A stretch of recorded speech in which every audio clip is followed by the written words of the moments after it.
Make sure you subscribe to the channel so you don't miss a single episode of Pour Your Heart Out, Black Women's Honest Conversations. Trust me, you won't want to miss this.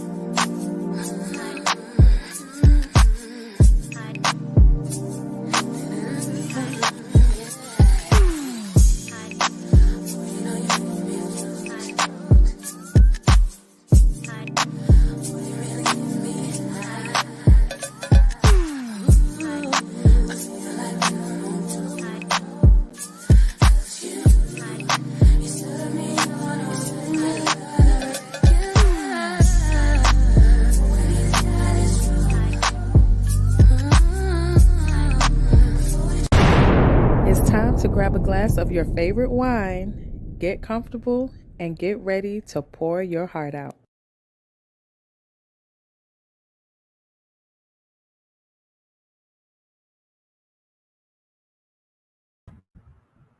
Hello and welcome back to season 2 of Pour Your Heart Out, Black Women's Honest Conversations. I cannot believe it has been 6 months since we last appeared on your screens, but we are back. And tonight we're coming back with a really exciting episode, Our Black Crown, the good, the bad, and the truth about Black women and our hair. And of course, we can't have anybody talk about Black women in our hair other than some beautiful Black women. So I'm going to go ahead and throw my host up here with me.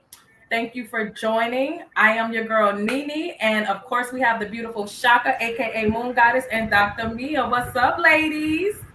Hello. Welcome. I'm so excited. Season 2. Season 2, we back, y'all. Y'all thought we wasn't coming back.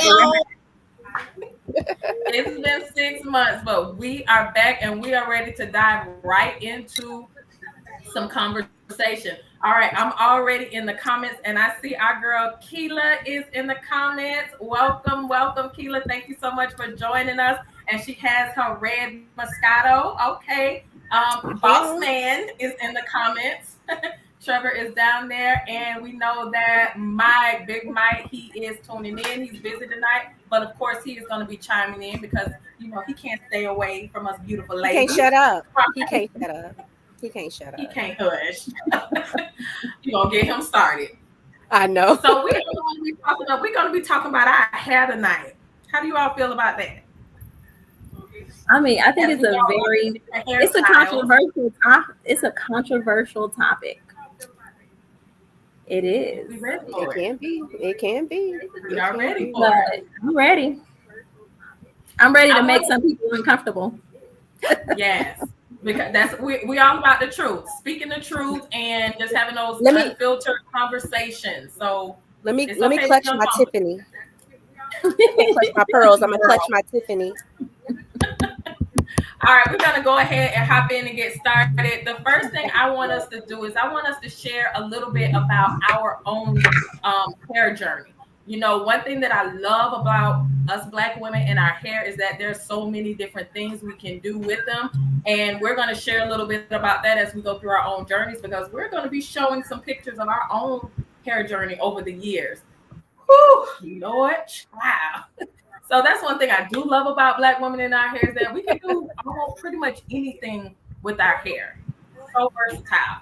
So who wants to start off by just sharing let's start off with some of our early memories of earlier memories of my hair, thinking about from when I was a child.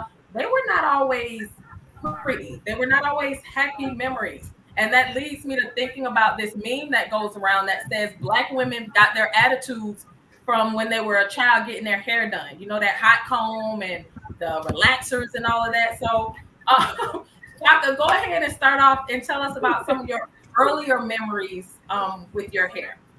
I mean, I think my earliest memory probably would be the majority of African American women, where we are either going to church, it's Easter Sunday, it's picture day, you got your mom or your grandma with the hot comb on the stove, and you got to hold your ears down, and you got the grease on the back of your hand, and you sitting up, and you didn't I tell you, and you getting whacked, and now that's probably my earliest memory. God. That, or like a old school roller set, or your mom said, I'm just gonna bump the ends, and you're looking like a little mushroom. You remember, just gonna bump the ends a little bit. The, Yeah, the pink rollers. the pink, the spongy pink, right? I Yes, got they left that I got in crease. trouble. I got in Yes. trouble picture Yes, the day. crease. I got in trouble picture day. I had the pink roller in, and we took it out because I had to have a bang, with the crease, and I had to bang with the crease. But then, the other girls who may not have been of African American descent, they was able to take the little black comb. They used to give us a little black comb, and they was combing their hair, and it was all silky, and they would do theirs, and it would turn into a curl. So I tried to do it with mine, and it got caught, and it got tangled, and we had to cut the bang out. Thank God I had already taken a picture, but we had to cut What? yeah. That's traumatizing. Yeah, that was me. Keela That would said be me. she Hi still guys, I'm have Shaka. That nightmares. would be me. Yes, Keela yes. said she still have nightmares about that stove and hot comb. I remember the crispy ears. I remember that. That was not a good time in my childhood. Dr. Mia, go ahead and share some of your earlier memories of your hair. Well, of course, I'm Haitian. So the hot comb did not get to our house until middle school. So the hot comb stork did not bring the hot comb to my house till middle school. So all through elementary school, my hair was natural. And I had really thick hair. And it was painful just thinking about when it's time to wash it, when it's time to braid it. And my mom was very intentional about using Blue Magic. Blue Magic was right on deck every time it was time to wash my hair and braid it down. But I had what they call doodle braids. And so, Oh, I didn't have no barrettes and all that stuff. My mom had a braid here, two here, and one in the back. yeah, So what this it is me was. going to Martin Luther King Elementary with kids of African American descent Oh my whose God. hair had at least like beads and bows. And no, I just had doodle braids. And so I remember getting my hair pulled by other kids. I remember sitting on the bus getting my hair pulled. Like, it was Oh, not a good experience. Like, I cried. Like, I hated my hair because I felt like it was drawing negative attention, and I didn't realize that it was nothing wrong with me. It was something wrong with the people that were doing the bullying. But you can't tell a 5-year-old that when you're like, no, I don't want my hair. I don't want pigtails. Now I want some pigtails. I want some hang time. facts. I told you I'm trying to do No, I this see it. Oh, I see it. I see it. Oh, there it Touching is. your I see it. shoulders. It's touching your shoulders. I see because it. I have made it known by the time these locks hit my back, honey, y'all gonna have to address me by Impress, okay? Prepare to be sick of her. Prepare to be sick of her. Yes. Hello, Impress. Yes. Oh, yes, yes. Girl couldn't tell me nothing once I had one of this moment thinking it was a bug on me, but it was my hair touching the back of my neck. Oh, Couldn't tell me nothing. oh. Yeah, so it was traumatizing. Like I said, hot combs didn't get to my house till middle school, and then I think in 7th grade is when we transitioned to the creamy crack. But we know that's the next topic. We definitely gonna talk about that creamy crack. My experience was kind of similar to Shaka's. You're thinking about Easter time. That's when I heard that knock on the door, and I knew it was my Mima. I love her to death, but I knew it was my Mima coming to pick me up, to take me to her house, to sit me in front of that stove, and I could still just feel that heat touching my scalp. I feel the sizzle. Yes, I feel the crispiness of my ear. Like, oh, my hair is pretty, but I got this brown and black crusty stuff all on my ear because I got burnt all up. And then growing up in elementary school, it took me a while to get to the perm because I had the Jerry curl Oh, in, I girl. want to say, Oh, second grade, that all my hair out and burnt the back of my neck. I had a sore on the back of no. my neck for a couple of weeks. Lost a whole bunch of hair. So I was one of those girls that grew up and was able to say, I had long hair, but I got a Jerry curl and all my hair fell out. See, And I'm opposite. I'm opposite. My Jerry curl made really, my hair grow. I loved it. girl, I it, love my. it I took love my. I all did. I love my Jerry curl. so we didn't take care of it like we were supposed to, or what. But it wasn't a happy Jericho experience for was me in Jericho elementary. was Jericho was creamy crack cousin. It was. It was. But Cuz did It me right. was. Cuz had did me right. I'm not Yeah, gonna lie. maybe Cuz maybe had we did didn't me know how to take right. care of Cuz because Cuz Yeah, took my I hair don't out. know. Yeah, Cuz looked out for me, until I had a bully freshman year in high school who I shall remain nameless, but you know No, who you call them out. talking about Call my them out. Jerry Call them Call bullies. them curl. out. Call them All bullies about out. my Call Jerry curl. them bullies out. Unfiltered conversations. She Right, ain't because even maybe worth they didn't it. even know they were a bully. Oh, she knew. Oh, she knew. She ain't even She worth knew it, what she was man. doing, huh? Child, let her live her miserable life wherever she is without her miserable children and none of them baby daddies. Mm, hate on that. Nah. Oh, In sorry. what ways did your earlier experiences with your hair influence your self-esteem or your identity? For Well, I me, I mean, know I had for a while I did have low self-esteem because I didn't have for a while the long hair like everybody else. I didn't have the straight hair because it other than that hot comb, then it was just back to the natural, and I wasn't getting the braids and stuff at the time. So it took me a while to get to a place, and we'll talk about that until my adulthood to get to a place where my self-esteem with my hair was where it needed to be. But growing up, it wasn't. I had very low self-esteem in that area, and I that was more based on other people's and how they reacted to my hair and how they treated me based on my hair. How did it affect um, your self-esteem? I think the reason why our self-esteem is negatively impacted is because of the Eurocentric centered idea of what beauty is, right?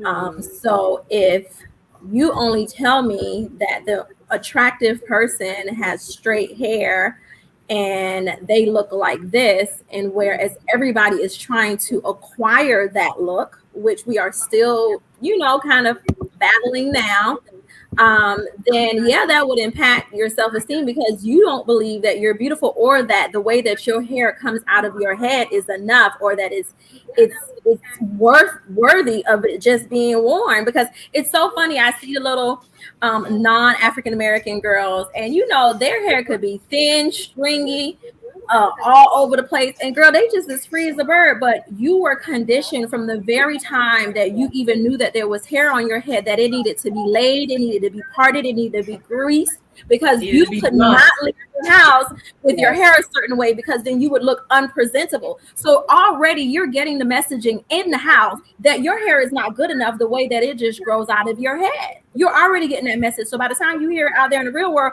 you be like, oh, I already know.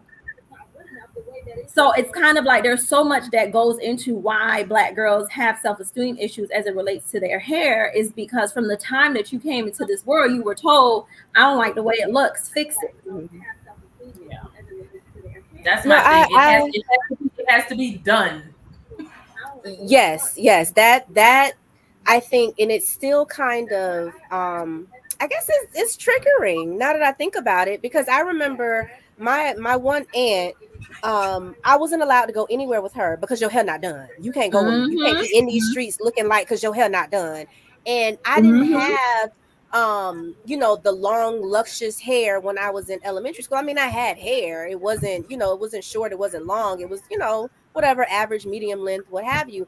But my mom, very extra, very dramatic, very eccentric. As you can tell, my name is Shaka. Um, she always had me in, like, let her tell it. Shaka was the first girl at Stable Palm Elementary to have weed in her hair. Okay, thanks, mom. I don't need to, you don't have to go there. But I think it affected me because to this day I can't even just get up and go. Like, you see a lot of the teenagers and some of the grown women today, they'll just throw a brunette on their head and they out the door to go run an errand or whatever. I can't do that. I have to raise my child not to do that because your hair not done. It has to be done. And I feel so even when my hair isn't done as an adult, I almost feel bad. Like I almost feel like I'm depressed because my hair not done. So I think it affected my hell. I think it still affects my self esteem. Now that I think about it, Dr. Me, I might need an appointment. Now that I might need to. You might need to talk me through this because yeah, I'm still in my feelings about it. But Yeah, it'll be an episode. Yeah, we might need to do that. It's a constant message that you're not good enough. Your hair not good Right, enough. And then it's not even like your hair needs to be done, but it need to be parted, grease. right, Need a something. certain way. So it's not enough for it to be done because like my daughter is not mixed race. Both of her parents are black, but she came out looking like an Asian baby. Like literally, her hair is like standing straight on top of her head. She's just as fair as you don't know what because you know genetically you draw genetics from all parts of the family tree. Right. So I was always asked, "Is that your daughter?" Yeah, you know, because her hair was really like soft. Mm-hmm. And then it was like once I took her to school and I would just let her hair be, it was like, when you gonna do the baby hair? Excuse me? She's free. She's not going to go through what I went through. I'm gonna let her hair grow out the way that it's supposed to grow out, and her curls are curling. You understand what I'm saying? Like black women have the original curls, right? So when we're talking about our coils or how our hair, when it grows out of the shaft, it curls. Y'all want to talk about who has the curls? Right. It's the original. We are original curl masters, okay? So it was like, what do you mean when I'm going to do the baby hair? It's done. She's free. You're not going to impose that on her. You're not going to put that on my baby. So it's kind of something Mama we got got ready to pop off. Mama got ready to pop off. She said, "I'm not putting that on my baby." But Nene, you know, like my daughter is her grandmother, her paternal grandmother is Caucasian. So, excuse me. So I got it all the time. I got it when I tell you all the time, all the time. But the crazy part is, you would think I was told, "Oh, are you the nanny?" nanny, auntie, sister, cousin, Ignorant. anything but the mama. Oh no, the worst shock is when they say, "Oh my gosh, she's so pretty. Oh my gosh, she's so pretty. Oh my gosh, she's so pretty. Are you the mother?" Read between the lines. How about that? Okay. Read between the lines. But yeah, no, I got that. I used to get it a lot, way more when she was like younger, under a year. Because I guess she was very, very fair skinned. She still really is, but she has my face. If you know my child, it's my face that she has. She just, has her father's, skin tone. However, her hair pattern, most people think, oh, because she's mixed or of mixed descent or whatever, she got the good hair. She has my hair pattern. That's her curls are my curls. Mm-hmm. Like it's crazy. So when you said that the curl, you letting she free her hair, her curls are curling. Yes, her curls are curling. Natural. Right. Like she was born with straight. She was born with like jet black hair, and it was like kind of wavy, like deep waves. It all fell out when she was about 4 or 5 months and came back like this sandy brown color with these coils. Beautiful. I mean, like beautiful coils. Beautiful. Right. It wasn't until my sister and I had children. So, because like Olivia, my sister had already have children. So when people would be like, "Oh, Olivia got her color or her hair from her father's side or whatever," but if you look at my sister's children and my daughter, like they all look the same. Like the 3 girls look like they're the same because they have that curl pattern. So it's really from my mother. That they have that curl pattern, but it's amazing how, like you said, it's automatically kind of like attributed to the European side, where we all say we have Indian in us, but in Haiti, there were natives on there already. Yeah, we do. There were a lot of Haitian people that joined with the natives and had children with. So, Olivia, when she walks around, people are always like, "Are you Indian?" Because she hairy too. So it's kind of like, a lot of the misconceptions that we're not diverse. We are very diverse. Extremely, like stop putting us in a box. Always. We're always in that box. Always. Always. We can't be outside the box. We have The to always ugly stay in that box. little box, right? That they want to put us Right. They in. low key No. want to call us, yeah. Because Give us the food. idea, right. The idea was like, that we were less attractive, we were less human, we were everything less. And Yeah. so now it's like, call me Queen Mia. You know what I mean? It's kind of like Empress. stepping into Empress. Empress. Where the growth at? Let me see it. Let me see that growth. Let me see it. There, oh, there it is. There it is. There it is. Ooh, ooh. She gonna give us a whiplash. Right. I would have a whole whiplash and wake up tomorrow like, oh, What's wrong with my neck? right. Because 40 something, you can't just be doing anything drastic. You can't do drastic movements. Listen, Slow and steady Oh my wins the race. gosh. listen. All As a right, so middle-aged woman, I okay, know. Sheila, I'm gonna be saying that next year. She says it with such pride as a middle-aged Yeah, woman. as a That's gonna be middle-aged me. woman, it's Well, as a woman born in the 19th century, uh, uh, the late 1900s. the late 19th. Oh Right. my gosh. So we've talked about some of our challenges, and I'm sure many other women that watch this or that will watch this, or even some of our Black kings out there, they have mothers, they have sisters and aunts, so they may have seen some of these challenges as well. Now let's talk about how we navigate through those challenges. Whether they were challenges that you faced in school, like how did you navigate that? Whether it be in school, in your workplace, or you kind of touched on just being out in society, like with your children and asking, are you the mother? Are you the nanny? But with your own challenges, how did you navigate those challenges in school or in the workplace if you've experienced them as an adult as well? Well, I I feel think like I'm still navigating. right. Yeah. Like I think it's still an ongoing thing. Like it doesn't matter. So I thought it made a difference when I was younger, and I just didn't know because I was so inexperienced in life. And you get people of other races. Oh my God, can I touch your hair? No, Oh, or Hate that. I feel like we've all gotten it. But and then the crazy part to me is you have some Black women who are like, I can't believe they did it. But honestly, some of it is just ignorance. Some of these people just don't know. I don't say that I'm going to always stop and make it a learning experience, or we're going to make this a learning whatever. But sometimes I do, because if my friends don't know, I don't want my friends of other races going around, wanting to touch everybody's hair. Like, no, that's taboo. We don't do that. But as far as the workplace should go, I can't say that I've had any real issues in the workplace with my hair, and I've probably had every hairstyle known to man. I'm not gonna say every hairstyle, but I've had a lot of them. Okay. Okay, we We're yeah, gonna we look gonna at see. it. Y'all gonna see.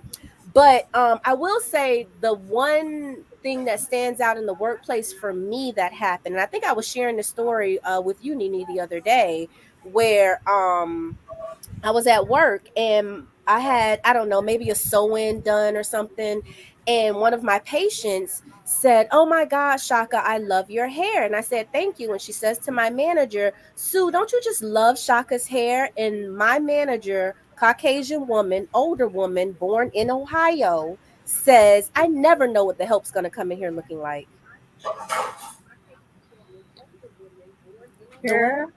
The hell? And this is before the Wow. movie. This is before the movie. This is before the movie with the chocolate pie and the hell. This is before the help. Okay. This is the statement that she made out of right. You And see, she right, felt your comfortable face, saying right. that. Like nothing. Just like it just flowed off the tongue. I never know what the help's gonna come in here looking like. That's straight envy. Like it's sad. And at first I didn't know how to, I was taken back. I didn't know what to say. So I kind of just let it be. And later on that week, or later on that a few weeks later, it just so happens to be Dr. Martin Luther King's birthday celebration, right? So normally I take off work. I didn't this particular day. I decided to go in to just work because my mom was taking my daughter to the parade. So I was like, I might as well just go to work, right? Make some extra money. And the phone rang, and this woman answered the phone saying, "Such and such pediatrics, this is Sue. Of course we're open today. We're only closed on real holidays." Chad, she got a real problem. Yeah, Mia, so your then we had eyes. a meeting. Right. Then we had a meeting. Then I had, hey, I need to talk to you tomorrow. I need you, me, you. We need to have a conversation because now you're being ignorant. Now you're being stupid. Now you're You're just being being disrespectful. disrespectful. Right. You're just being Disrespect. downright disrespectful. And I don't know if you know this, but even if you do know it, I'm gonna bring it to your attention. I want you to know that I know that you should know better. You was in Ohio. You was free. Why is you talking about the help? You ain't had no help in Ohio, ma'am. Hey, you don't even know about that person. Right. The help, girl. Bye. Well, I think in So those instances, there's different instances where you correct people, and then there's mhm. instances where you have to correct people, right? Because Yeah, she we had did. We yeah, corrected, yeah, right? I mean, I yeah. think you are compassionate with your friends to make sure that they don't repeat ignorant comments, and Correct. Right. you Correct. make sure you inform them, like, hey, don't go around asking Black people to touch their hair. Like for me, I've always like hair is an accessory to me. I love hair. I like the way it feels. I've been doing hair, you know, when I was like 12 because I wanted braids and my mom wasn't paying for braids, so I had to learn how to do Right. it myself. And so I love the idea of how versatile our hair is, but I also know the ignorant comments are they are whoo, they come like it's constant. And you know, most people would call it microaggression. But it's Mhm. constant because it's like, oh my God, when somebody tells me that they like my hair, and you know damn well that's not my hair. Yesterday my hair looked like this, and now I got a bed of curls. Like, It come on. is. I paid for it as well. I Like it's bought it. like It's it's mine fine. because I bought it, but it's like, and I have to tell them, I was like, it's a wig, okay? Yeah. Okay. Yeah, we have to really stop doing it. It's a wig. Right. It's not my hair. Yeah. I have the blessing of being versatile. I'm sorry you can't do that with your Yeah. hair, but I absolutely can. Oh, You they know, like they try to. right. I'm They like, They do. try. They do. they Kim, what's her try. name? Kim Zolciak from remember when she first came on to the Real Housewives of Atlanta? And Yeah. or Bierman, whatever her name is now. She had all the wigs and they was all Oh, named and everybody was like, oh my God. Like you go to the hair store, we've been doing that. You okay, Right. all right, And right. the honey. crazy Okay. thing is, you know, other races have always put extensions in their hair. Like the thing, Always. my pet peeve now is like when we were putting color in our hair, it was ghetto. But now that everybody, now it's acceptable for It's grandma okay. to be in the It's store See, with okay. blue hair. It's It's okay now. okay. It's But when okay. we were It doing it, is. it's like, oh my Mm-mm. God, that is so Mm-mm. ghetto. Mm-mm. Mm-hmm. Like it's Mm-hmm. always, I think, but that goes back to the perception of when we do it, it's a thing, and then when everybody else do it, it's Yes. another thing.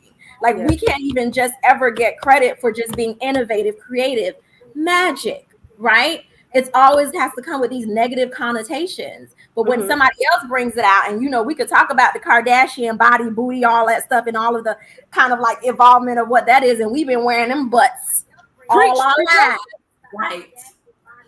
So it's kind of like the appropriation of our culture is just continues to be, and it's okay when somebody else does it, but when we just show up with it, then it has all of these negative connotations. I'm tired. So yeah, I Yeah. clap back all the time in my middle-aged self. Ah. What you're saying What, though what, is what's sad though is what you're saying is so true, but it also goes, unfortunately, even with our black men and their hairstyles. Oh, How our black men have been with the fades forever, and program. now that Travis Kelce, I think that's his name. Now that he has it, now it's the Travis Kelce haircut. Like, oh, come girl, on don't now, give me child. Just come like on now. what's his little girl, his little girlfriend and her. Oh, it's the Taylor Surf. Shut up. I want all y'all to shut up. It ain't. We've Like, been doing it. It ain't can we Taylor not Surf. have? She did I it know it's wrong. grammatically incorrect, but can we not have nothing? We can't have nothing. Nothing. Ugh. Oh But my okay, goodness. we Um, digress. No, we can't.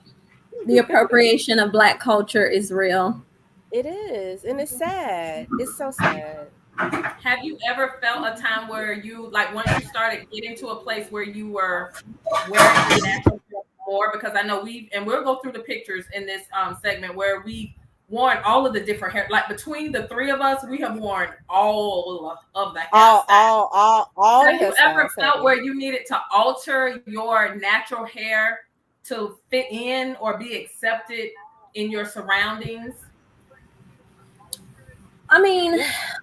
I feel when you were like at a place where you could make that decision? As children, we did what our mamas made us do. Like, okay, you're going to your grandma's house to get the hot comb, But when you got to a place where you were able to make that decision, did you feel the need to ever alter your natural hair to fit in, or But I just think we feel were more? already brainwashed. We were already brainwashed. Like I do not judge people for still being brainwashed.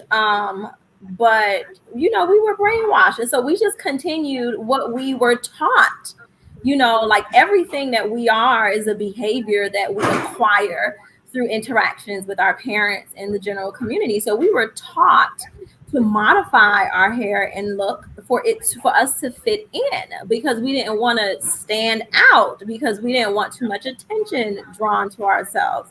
So absolutely, once I became older, I was getting sew-ins. First of all, my Yaki perm straight 14 inches Ow. Damn. every 2 weeks. I would do it Okay. over every 2 weeks, because I was doing my hair by myself. So I had the middle part, little hair out in the middle, and I Bust had my hair down. straight because it looked natural. I never Yep. did like the super silky bone straight hair, because I always felt like it just didn't match my looks and my You mean features. So this I've one? always done like You mean kinky. you mean this one? Shucks, so you mean this one? You was rocking it, no sissy. You see me. You see me. Yeah, Yes. You was Yes. rocking I've it been though. there. I definitely kept drinking the Kool-Aid. I was getting my hair done. I was putting my sew in. I had my perm.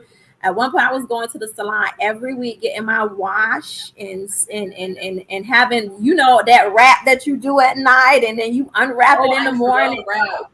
Nobody can tell me about my wrap, honey. Love that rap. Listen, I Yes, know a And then you comb man. it I don't down and know it if he go. listening.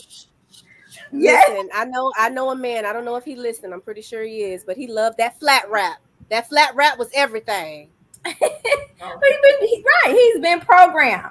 I remember watching Dr. Phil, and this guy was talking about how when he married his wife, she had sew-ins and how much he loved it and how beautiful she was.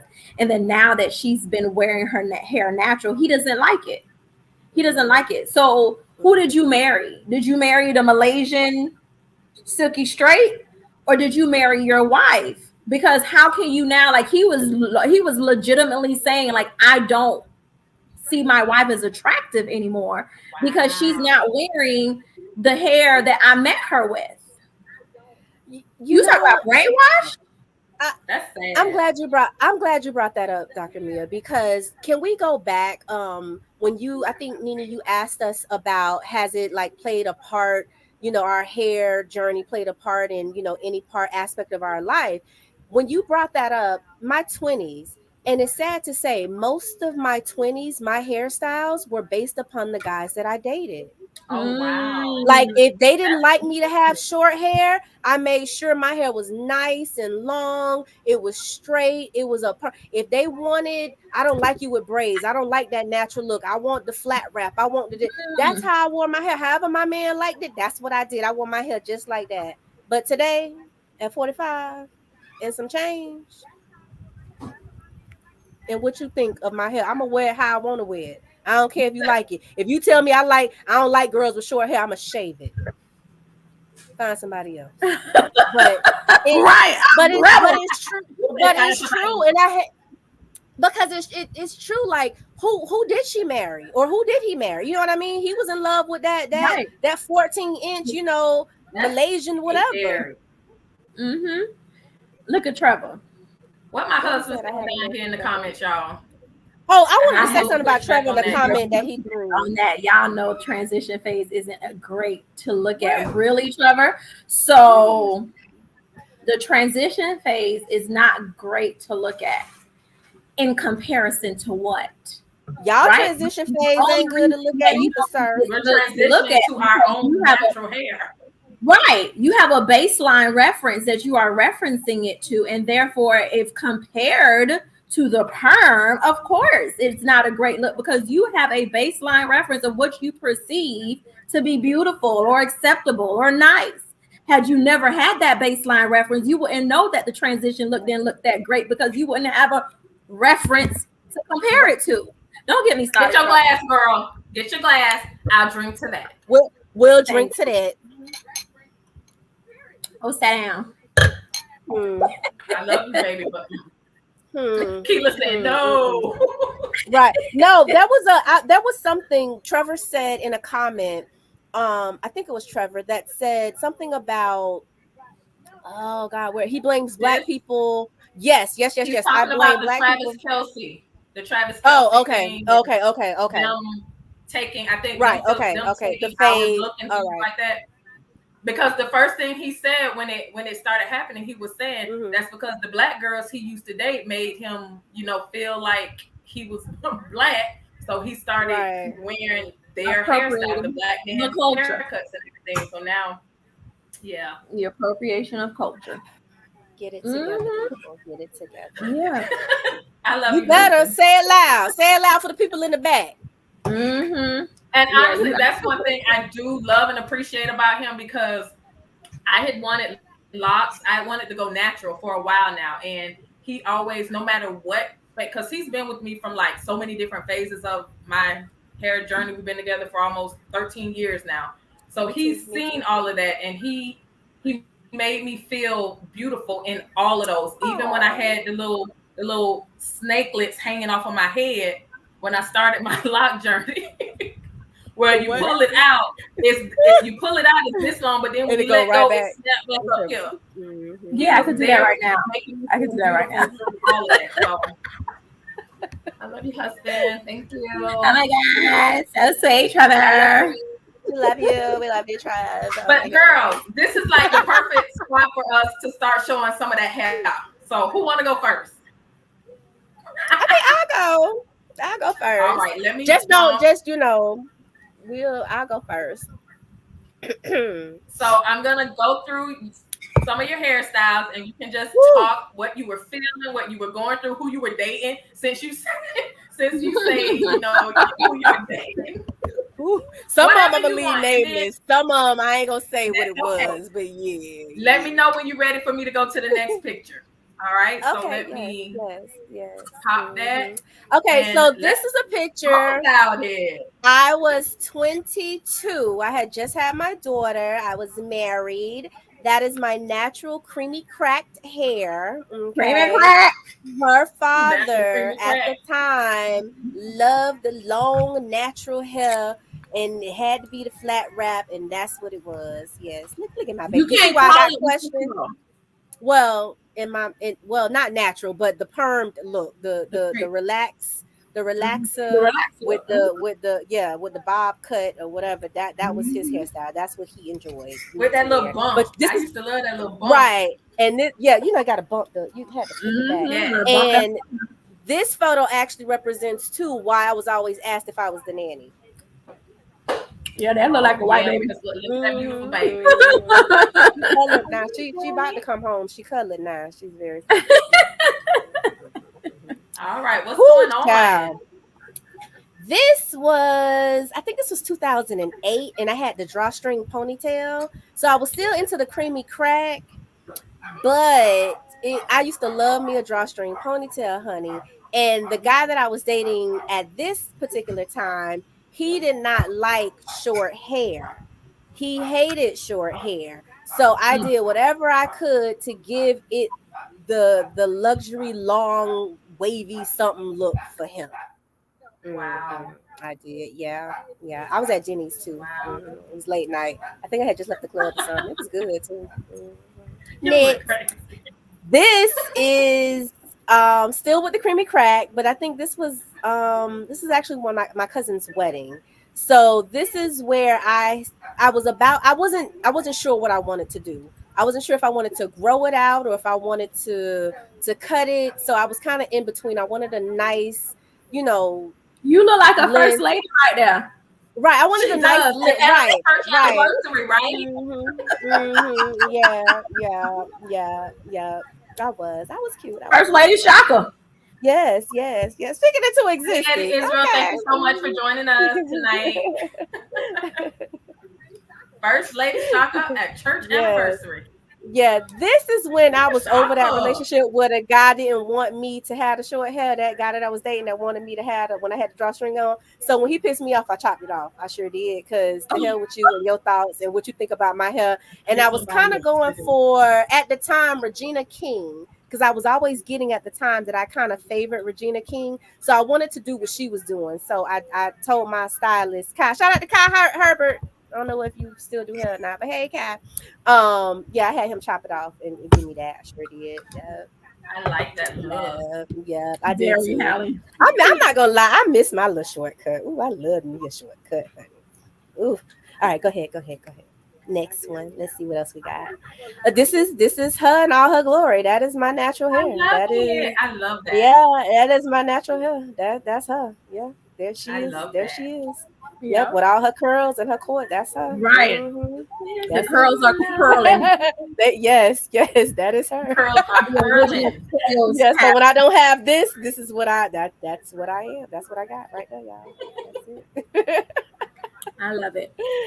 This Who was this? a lace front. Girl, this was a lace front. This was in 2018, I think. This is a lace front. We added some color to her because we wanted her to pop. I was gonna be in one of my closest friends' weddings. Shout out to Ashley. So yeah, we just did a little color. I just wanted to see what I look like with some color. I hadn't done color in years because I used to do color when I had my shortcut. So I hadn't had color in years, and I decided to do my little lace front wig, give me some color. Let's see, and there she is. What you call her? I'm It on my brings way. out the color in your eyes.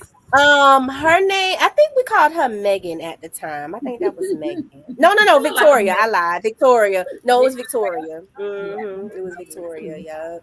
Yep. And the last This one. I, this was my cornrows with color. This was a couple years ago. I was probably at the lowest I had ever been in life. I had just lost my grandmother. I had just started a new job position. I had just started, my relationship had ended of like 9 years or whatever. So I was in a really bad place. But my hair was cute though. It That was. girl It in her was. right. My hair was cute. Shout out to That girl in her. Cass. Shout out to Cass. Yeah. It was a Yeah. bad, but All that's okay. right. That's all right. Thank you for sharing your hair journey. And I Woo, love that child. there's a story behind Woo. each phase that Woo. you were It was a going lot. through. Oh, it's a lot. It was a lot Our happening. hair, like Mia said, it's an accessory. It's a story. Like It we the is. bomb. Yeah, it tells where we All are. right, Mia, I'm going. Ooh, And this was yes. this was before they had the YouTube tutorials telling you how to blend your eyes.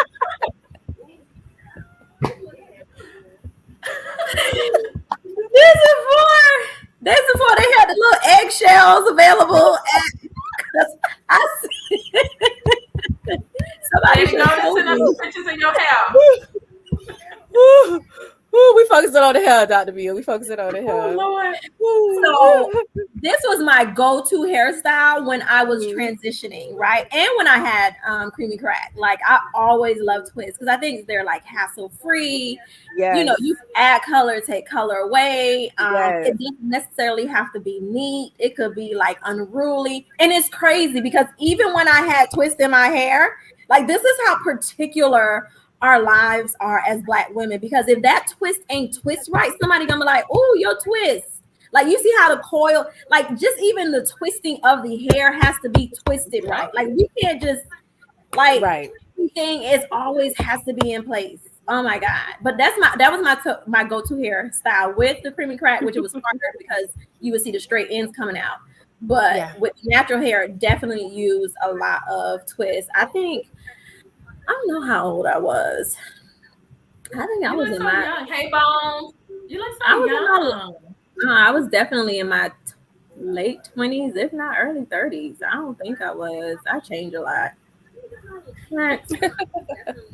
Ow.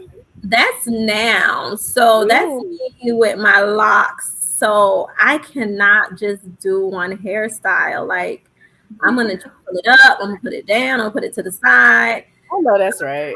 And so I'm really enjoying it. But I'm looking for the big hair, don't care. So it's really stressful this stage because I want it to grow fast like now when it's not. So this is like life's teaching me patience because Okay. I feel like it's not growing fast enough. I know Mm. this was 2019. I remember because we went to the 90s tour. Um, Oh. the Look at 90s her. tour, the 99 Jams 90s tour, or something like that. So I love braids. I think, I mean, braids is like it's a Everything. staple in our community. Necessity. Necessity. All Represents, those nails, get some braids. man, it represents so much of who we are. And Everything. in the motherland, based on how your hair was styled, Mm-hmm. determined what tribe you were from. Yes. So the Yes. significance of braids is so like it means so much, and just the fact that we're able to bring it here and continue to braid our hair with different styles. But yeah, I think I was like a size 4 girl. I was in the gym. I was Ooh. it was right. Ooh. It's Ooh. a look thing. I don't have no rolls. Y'all see, ain't even no fat under my neck. Nothing. Nothing. I was in Oh, these streets. yes, Ain't no honey. sweat on Them my neck. streets. But also, Dr. Mia, God. I learned today too, or not today, but I was reading and I didn't realize that depending on where you were in Africa, that your hair represented like family ties, social status, your Yes. tribal affiliation, your marital status, and your occupation. Wow. Like Right. I didn't realize all those things, All the Right. you power know, that was right, in the were hair, based in their hair. upon right, Right. right, Hence why it was so important for them to disconnect us from that and right, devalue our hair and make us right. subconscious and feel that it's not good enough. It Mhm. represents nothing. It meant so Mhm. much in the motherland. It meant Yeah. so much. And so, Yeah. of course, the first thing you do is remove meaning. If you remove meaning, then you can tell people anything. But Yeah. if you have your meaning, you could tell me anything. I'm like, nope, absolutely not. I will Yep. not, Empress. because Empress. Go ahead, Empress. you know the meaning. But yeah, next slide. Oh, Oh, girl, oh, what's this? What is Bobby. this? That's Bobby. Hey, Okay, so Bobby. I'm telling you, With the the only sultry reason look. I would ever revisit Creamy Crack is for that Bob. I love Bobs. Like that. That's the that I'm I trying to will get rock the a Bob. look. I'm trying to get the look. I will rock a Bob. I think that's one of my wigs, child. I I was will gonna throw say, but that's what I it. love about wigs, though. If you like the straight hair and the bob, just throw a wig on. Listen, Right, right. The if versatility of it is so amazing. Just I love Love it. Bobs. yes, I think I got like 5 bob wigs. Bobbies. Oh, there goes the long. See, there's still body Ooh. wave in it. That's probably was during my sew-in. You see my hair out in the middle. You could see it at the top. And I think I Oh, had to okay. fold it down on the side because it was time to flat iron it. This is, those stages of wearing that sew-in Mm-hmm. because, of course, Yes. length is everything. Length is Everything. everything. I think I was a mother. I was a mother of 2 by then. I had 2 You see the sons. car seat? Okay. Yeah, I see the car Yep, you seat. can see the car seat in the back. See the Yep. car seat. Mm-hmm. One thing about Mia, she gonna give you some look. Look, you see it. Oh, she. Soul She Train. serving look. Come on, I'm gonna have to Empress. take some classes. Oh, So yes. that is Yes, Love my it. natural ma'am. hair, right? And I just feel like Love it it. don't want to grow. Like Love it'll be it. like short and long, and that's probably like way before the other pictures. But that's my natural hair. It's very I spongy. love it. I love it I now. love I it. do. I didn't love it back then, especially because there weren't products made for us. Right, Mhm. right. So it was also very difficult for us to style our hair because you weren't going into product making business with us in mind. So Right. I can't put Head and Shoulders in my hair. Like it's but that's what was on the shelf, and so that's That what was it. people were using. So of course you're gonna have these traumatic experiences when the leave-in conditioner ain't conditioning. Mm-hmm. Like it's not supposed to be that difficult. Now you put in leave-in condition and it turns your hair into subtle. It's manageable and you can comb through it. Like they didn't have that back in the 80s. So No. yeah, that trauma of needing to perm your hair because you could not manage it, Yeah, that's the story you wanted us to believe, that there was Yeah, nothing out there that could tame the wild beasts. facts. Eddie Israel says, And to fun get fact, one more. Look at during you. warring times in some African countries, they would braid messages in the women's and children's hair when they couldn't pass messages normally. Yep, I remember that. And then that's also happened Wow. to America too. They would absolutely try to do that, which is why they cut a lot of their hairs off. Mm. They braided messages, right? I love this look, or I love your sister locks. These are micro locks. No. Micro. Get it. Sorry, I'm Get it. sorry. Yeah, Get it. because I what I want do, the locks to Micro. be coming I after feel like me. locks, because you know Put some respect. that's the whole culture. I don't want that coach coming after me. Girl, Right, put some respect on it. Say it right I now. know. right. Well, I your don't want micro them. locks are locking, and I love them. Thank I do you, thank not you. want them coming This is after me. it is the best decision that I felt like I've made for myself. And I think it's a journey of self acceptance. Like, it doesn't have to be locks, but it's that journey of self acceptance. Like, I'm just going to show up as I am, whether Yeah. you like it or not. And like you said, Yeah. Shaka, when you date different people and you change your look based on what they like, that's hard because then you are shape shifting most of Correct. your life, and over time you lose your identity. Right. I was gonna say that. And now, as a middle-aged woman, I know who I am. You understand? Like, I know I thought I knew everything I needed to know 20 years ago. Right. Oh, this is who I am. But if I'm constantly changing myself and shape shifting into whatever this man or whatever I feel that this man likes, and I'm gonna do these things to keep him, and we all know it ain't much to keep a man unless a man want to be kept. But Right. back then we don't know that. Wow. So I'm doing okay, child, don't get me started. So I so I'm doing what I thought was, what learned behavior from high school, learned behavior from like either friends or family members or, even my mother, you know what I mean? Just these learned behaviors. And then when I realized nobody can make me happy but me, now Hmm. that I'm happy. So if I want to be happy with long hair, short hair, locked hair, permed hair, well, we ain't gonna perm my hair, but all whatever hairstyle I choose to have, that's what I choose. And maybe that's what I'm feeling at that moment. Who's to say that what I feel like today on this Saturday, I'm going to feel like next week, Wednesday? I might have a whole new hairstyle. We all know me. Every time I pop up on this camera, I got a different hairstyle. So Yeah, never know. and Stay tuned, y'all. it's okay. And I think the difference is the belief system that I only look good with this hairstyle, right? Correct. That's Right. the difference. When people are like, why is your hair long and you're still wearing wigs, or why are you still braiding your hair? No, Because we that's can. that wasn't the point. The point is that I Mm-hmm. believed at one point that I only look good one way, and that's with straight hair. Now that Correct. I don't believe that anymore, I have the versatility and the flexibility to do what I want with my hair, because it's always been my hair to do what I want with in the first place. But I didn't know That that. part. I didn't That know that, part. nor did I understand that. And I wasn't given permission based on Mm-hmm. narrative that was being shared from a very young age that your hair is not good enough. So And grow. next go to yours, Nene. I'm tired of looking at that girl.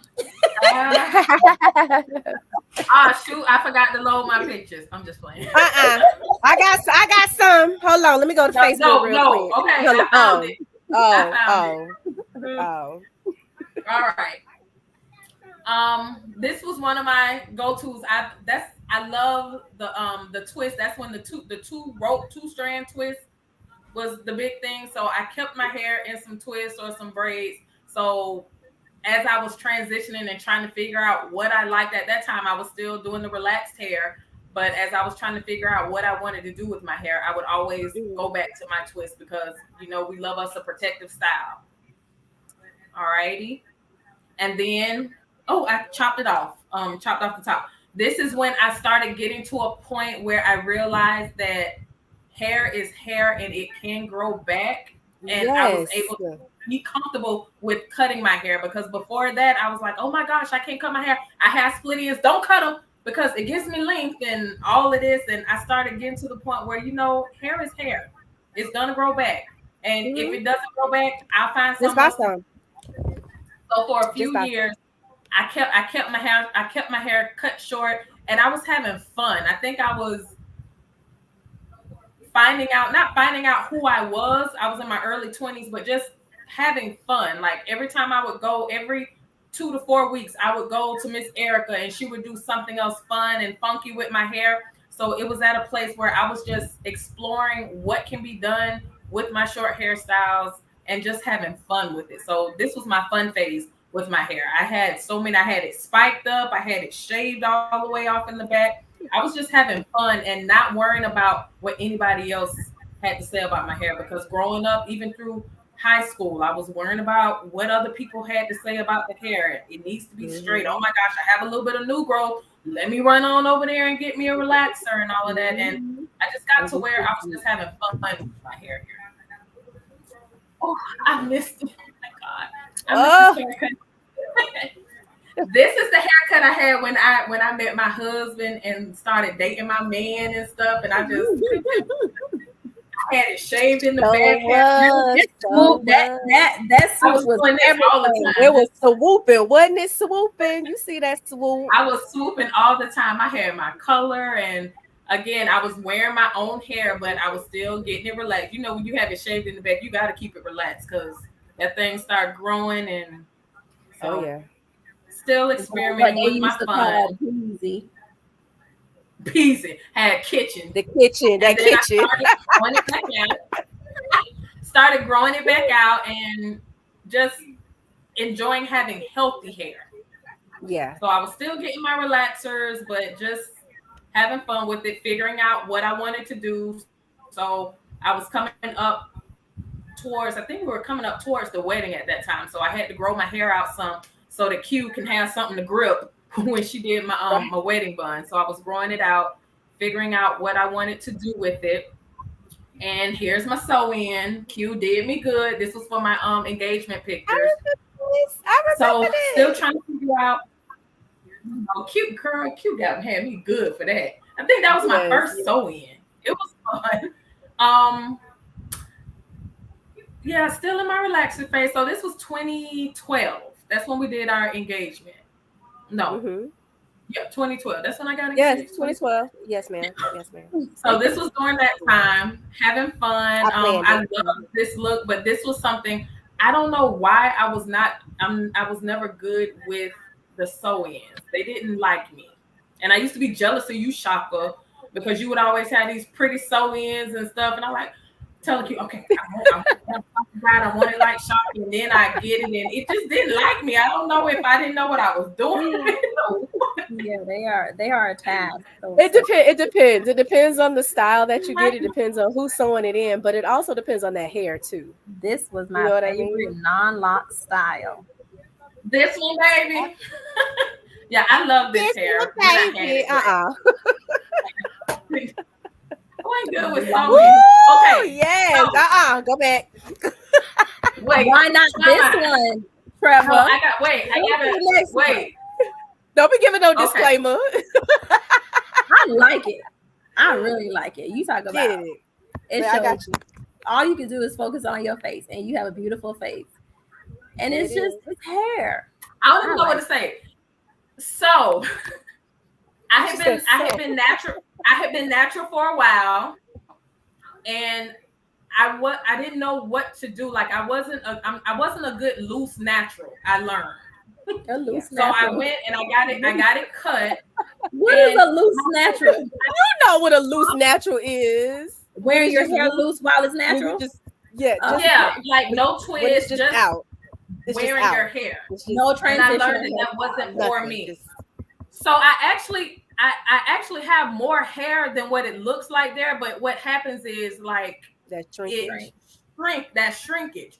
So when I went out, I prepared to go out, it was like nice and full and big, and then by the time I got back home, it was that. And I kept hearing, I got a lot of compliments on it, but I didn't feel comfortable. Like I felt ugly as heck, even in that picture. I felt ugly. Like, I look like a boy. It's too short.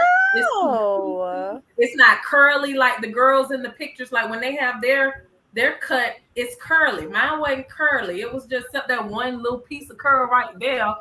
Because you were still using Blue Magic. I was. And then going through the craziness of, okay, what kind of products am I supposed to be using? I spent hundreds of dollars on products trying to find the right products to make my hair look curly and look like a Yes. pretty natural. So this was, we gonna pass this. I started growing my hair back out because I realized that I'm not a good loose natural. Loose I natural. didn't work for me. It'll look pretty when I'm going out, but then just being out in the elements and then it goes shoo. So I didn't feel comfortable. So I started growing it out. And in that process, I started doing crochet, getting crochets. I got the faux locks and Trevor say loose natural is short for the Viola Davis. I can't stand it. Viola, because you may watch this one day because we're gonna be super. We love you. We love you. We do not support the comments in the. We love you, right? We don't. Thank you so much, Maria. She's talking about the last picture. Thank you so much. Yeah, you look good though, But I sis. Real decided that. talk. Yeah, it's hard. Thank It's y'all. hard. I love y'all. That self-love But is a journey.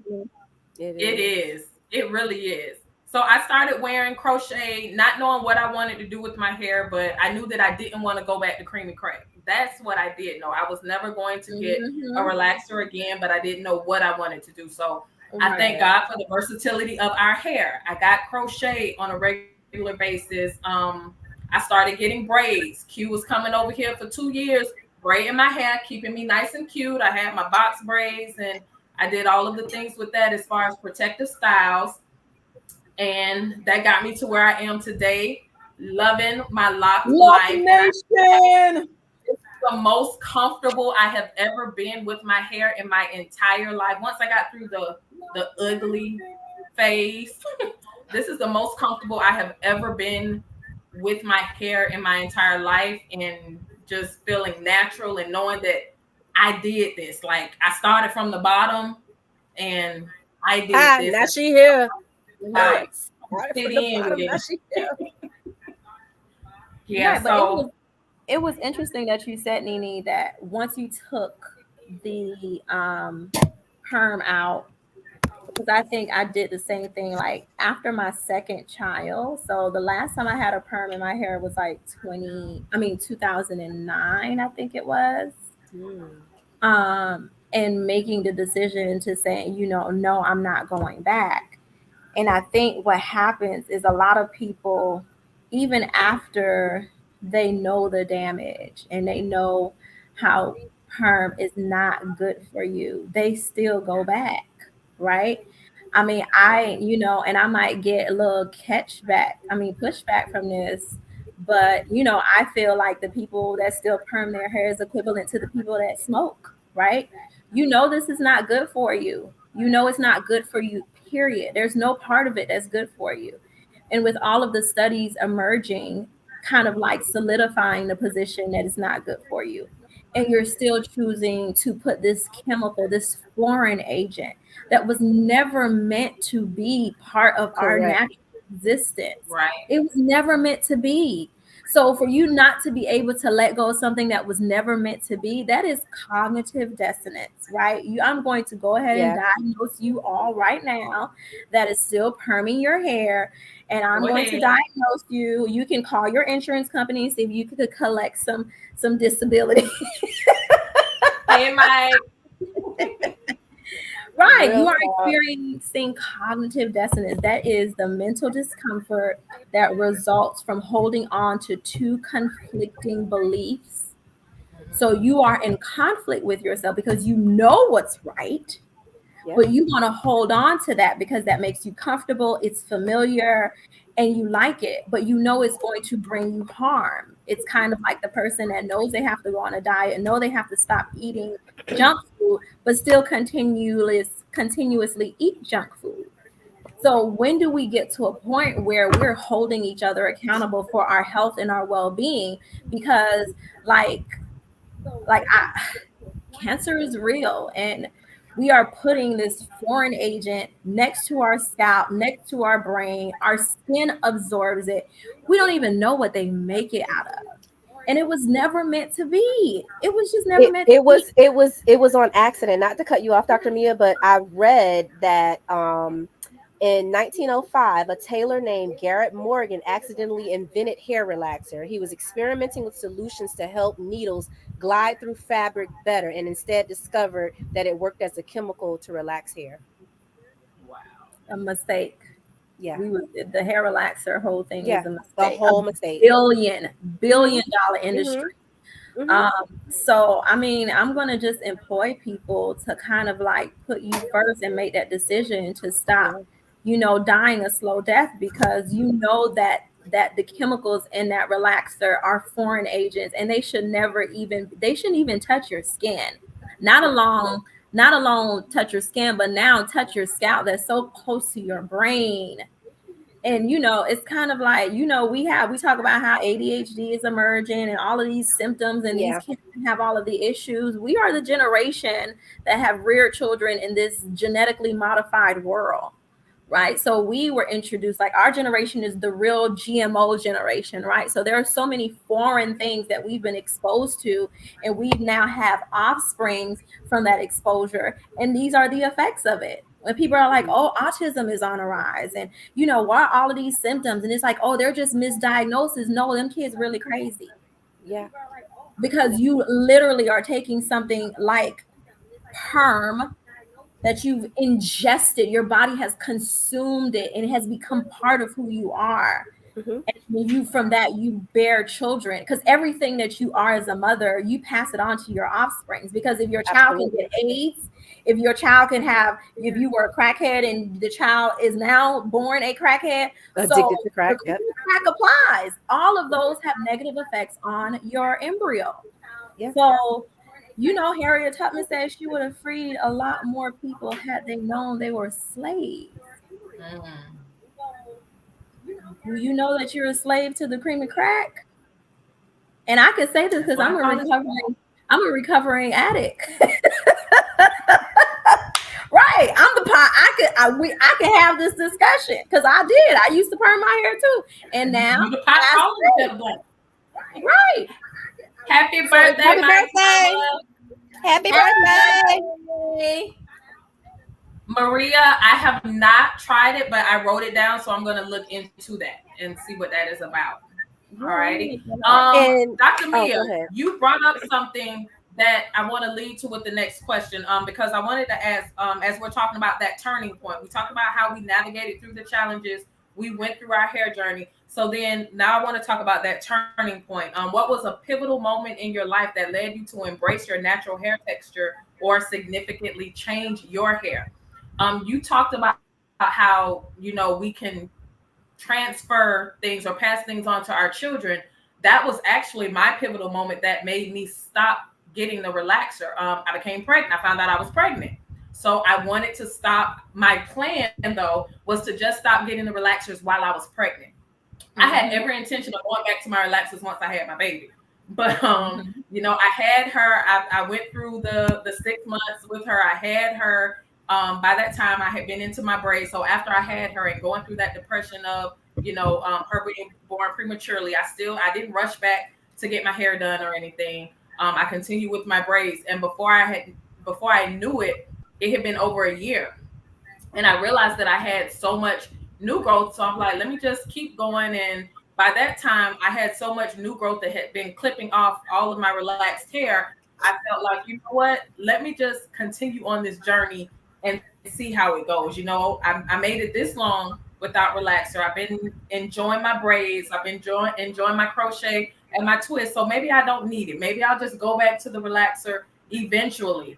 And when she was all before she turned 1, I actually went back and I got my hair relaxed. And I'm like, oh my gosh, it's so long now. And I didn't know it was that long because when it's in its natural state, it looked like it was like this. But then when she relaxed it, it's down here. So I'm like, oh my gosh, I'm gonna have to continue this. Between that and now, I'm constantly hot curling my hair. My hair started breaking off. I'm like, damn it, damn it, damn it, damn it. So I decided, okay, now I'm going to be intentional. Before it was an accidental, natural. Now I'm intentional, and I'm not gonna go back. I'm just gonna grow it out. And I eventually did my own big chop. Once I had about this much new growth, I just chopped it off, and I've been natural ever since. So that pivotal moment for me, the first time, was me finding out that I had a life inside of me and wanting to protect her. The second time was me realizing that, you know what, I was doing fine without that relaxer. And as soon as I got that relaxer, my crown had been damaged. So now I want to be intentional and make that step to say, I'm going to put my health and my hair and my self-esteem and my love for myself, I'm going to put that first. And I've been loving the Oh, journey since. I've been delivered. That's free. That, that creamy crack tried to swallow me up. swallowed. Have you ever been swallowed? When I tell Swallowed. you that's, I'll walk around the house. I promise you, no reason, just burst out. My daughter hates it. Swallowed. Have you ever been swallowed? Swallowed. I've been Oh swallowed my god! up. Shout out to my girl All right. Rochelle. Swallowed. So was there a pivotal moment in your life that led you to just truly embrace your natural hair? Yeah, no, For I me, definitely oh, go go ahead. ahead, Dr. Mia. No, no, no, you go. I definitely think it was, like I said, it was the second baby. And I did the same thing, like when, because I think even the first child, like every time I got pregnant, I didn't perm my hair, right? Just being intentional, not knowing child damage was already done because it's part of Right. your bloodstream, right? So, with my daughter, them 9 months, I don't perm. And so, same thing with my son. For 9 months, I did not perm my hair. And then, like you said, once that time lapsed, I was like, I don't really need to go back, especially since Silk Press started to come out, right? So we weren't necessarily dealing with the hot combs anymore. There was this new emergent technology called Silk Press. So it was like, oh, I can achieve this look without perming my hair and not like the hot comb look because that was like grease bucket. Like it was like, but like this flow freeing weightless hair, that my hair was um, able to kind of like work with, and I love that. I was like, I'm just gonna silk press it. But then again, like Nene said, it's damaging. Like that too is damaging to have that number of heat added to your hair over and over again. And so I did not like that. I was like, no, I can't do this either. And so after I stopped that and just let the dead ends die, like you said, cut them off. I haven't gone back. So, like I said, I haven't had a perm since 2009, and I have not gone back, and I don't miss it. I don't miss that commitment. Now, locks are a commitment too, but it's a different type of commitment. So Yeah. I don't miss it. That's good. So for me, I think there was a couple things that were that made me look at not perming or relaxing my hair anymore. The first thing was actually my daughter. When she was a freshman in high school, she for school, I think we relaxed her hair for, the first day of school or whatever. And I want to say like maybe whenever her next relaxer was due, she was like, I just want to get braids. So I was like, okay, cool, we get braids. And she just kept getting braids. And then she decided, I don't think I want to, perm my hair anymore. I want to be natural. And I was like, oh, okay. Which That's made love. me kind of right, because I didn't suggest it. I wasn't the one encouraging it. So I was like, huh, okay. Well then that's you. I don't do hair. I pay for somebody to do it, but I'm not gonna do your hair. And then I want to say 26, so that was 2014. 2016, I found out I had fibroids. And they were tiny. They weren't big. It was three of them. So but I was like, oh, okay. Never put two and two together, right? Because I had been perming my hair or relaxing my hair probably since I was maybe a sophomore in high school. So now we're talking, I'm well into my 30s and I'm still like every 6 to 8 weeks, for all these years, for all these decades. And 2018, I ended up, 2016, I found out I had the fibroids. Then I had like a small procedure to zap them, right? So they could shrink and hopefully go away and maybe they'll never come back. 2018, I decided to get a sew in. I was still using the creamy crack and ended up, I think I shared this with you, Nene, going natural on accident because as soon as um the sew in was ready to come out, I'd be like, oh, okay, let me go ahead and, relax my hair. She'd be like, no, let me just braid you up again. And we did that like every, I want to say 2 months, every 2 months. And then finally, within a year, she goes, you're natural, right? And I was like, what? She's like, we might as well just cut these little dead ends off. And I was like, oh, what am I? I She knew don't what know she nothing was about natural doing. hair. Right. She knew, but I didn't. I was like, I don't know what to do with natural hair. I'm I don't know. loving her. I was hoodwinked. I was bamboozled. I was running amok. Okay. I love you, Ariel, but I was running amok. And I had no idea. So I was like, okay, now that I'm natural, now what? So I tried, um I just kept kind of getting like all these what do you call it, protective styles, right? Because I don't know what product to use. I probably, like you, spent $1 million on different products trying to figure out what my curl pattern was. Am I a 4C or am I a 3A? I don't know. Like, what, this is a whole new Proximity or language low right? proximity. I don't put it in a cup of water and see what happened. Oh, it floated. What does that mean? Like, I did all the things. Right. I read followed all the peoples. I was still lost. I had no idea because I'm not.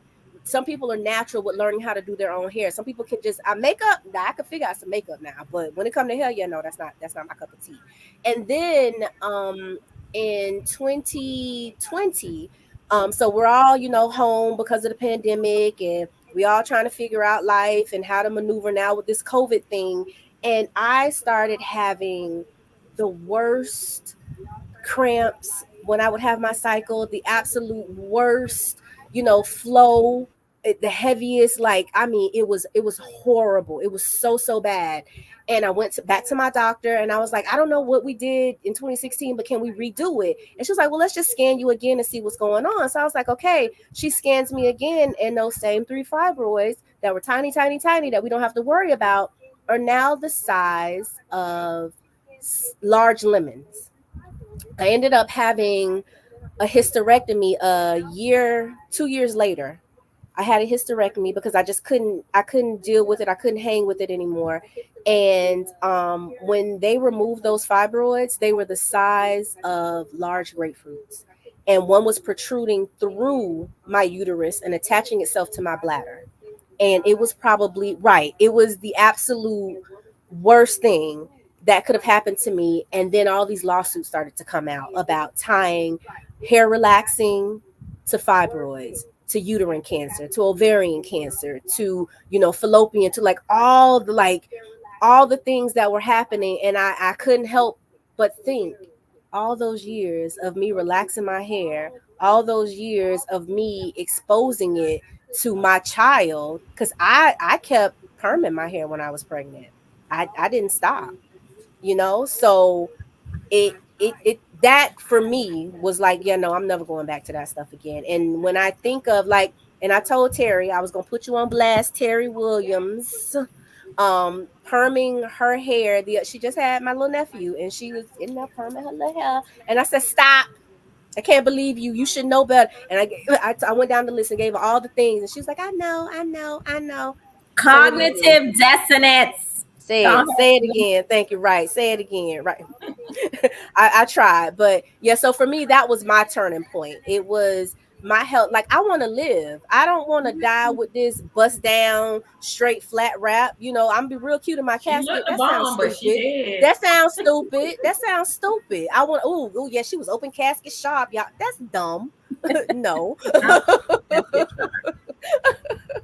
No, So yeah. I really would love someone that still perms their hair to tell me why. Like, I do. I'm open to the Yeah. conversation. I'm open to the thought pattern. I'm open to just to kind of like, for me, curiosity is the best teacher. Yeah. Because I really want to know why, even Yeah. if and I guess it's equivalent to the people that smoke and can potentially get lung cancer. Yeah. It's kind of like just a subset of It's people an that, addiction. It's an yeah, addiction. even if they know what's good for them, they're going to choose to do the opposite. Yeah, it's still an addiction, you know. Yeah, I just don't understand it. Like I don't know that I have any friends. I don't have any friends that still Well, I party. didn't. Yeah, well, no, yeah, I know a few. I have a few. Because I mean, I think So as we this is get an open call. This is an open call from Dr. Mia. If you are still getting your hair relaxed, please email us at blackwomenpyho@gmail.com, and we would love to have you on to have that conversation. right, because we Yeah. can actually have a second segment with people that are still getting their hair relaxed and I'm gonna like get I'm gonna get Terry to come on. I'm gonna get Terry. I'm gonna talk to Terry. I'm gonna really get her to come on. understand their So Dr. thought Mia can patterns. say, "Why are you still choosing to kill yourself?" Why? Why? Why? Challenge. This is just a challenge, just challenging them. I challenge you to a battle of wordsmithing. We on word tango. I'm not gonna I beat love you. That's gonna We be a gonna do some good word one. tango. They might get swallowed up in the conversation, but Swallowed up by Mia's word. swallowed. Oh my gosh. We are almost at that 90-minute mark, but before we get ready to end, we talked about when we talked about ourselves and our memories, it was about representation. You know, we were told and taught that, the long and the blonde and the straight hair, that was beautiful. So our families wanted to get us to be beautiful, so they felt that that's what they needed. How important do you think it is for our Black girls to see their hair types and their style celebrated in the media? And do you think that the media is doing a good job with showing our hair type to our girls? Go ahead, Shaka. I think now, yes, in today's world of what we see, I'm going to say yes, because my daughter, we wanted, we tried to do the modeling thing with her, but she wasn't into it, so I'm not going to force it upon her. But I remember the I don't know what she was, the talent agent or whatever she was. My daughter got into a commercial, an Oreo commercial, and I'll never forget, the lady said, "Question for you, mom, does her hair do that thing?" And I said, "I'm sorry, what?" "You know that thing. If you wet it, does it do that thing?" I said, "Everybody here does that thing when they wet it." Because I didn't know what she was asking me. Because if you go back 20 years or even further, the only thing that they showed of our hair representation was children that looked mixed race, children who had the black kids who had the good hair, or the Indian in their family, and it being out and afro-y, and that was it. There was And nothing. There was curly. no versatility. I remember I was so excited in middle school, and also I think in high school, when Moesha came out, when the Parkers came out, when um uh Martin was on, when all of our black, I The can't think of any 90s. off the top of my head, Mhm. like Living single. yeah, Living Single, and what was the one with what's her Family name, matters. Family Matters, no, the four ladies, oh my god, Tracy Ellis Ross and her Oh, crew. girlfriend. Girlfriend. Girlfriends, yes. When those shows, even, I mean, even further, like in the 90s, when we're talking about uh what was it, A Different World, when you got to see, Our us in hair. hairstyle, like oh my god, I loved it. But then when all those shows kind of faded away, it was like, so did, I don't want to say our culture, but a lot of our hairstyles where we would go to. So we would have to go to the salon and look, remember the book, and you have to go in the book and say, Flipping. "Oh, I want Yeah. that." You know what I mean? We don't have to go into a salon anymore and see the book. I could see somebody walking down the street and I'd be like, Instagram. "Oh my god!" Right? Or Instagram, and say, Yeah. "Oh my god!" Like everyday people. I don't have to be like somebody famous in this little magazine. So I feel like now today, yeah, we have a great representation of natural black hair, not permed or relaxed, or you have to have the good hair in order to achieve this look. You know what I mean? So I'm happy with today.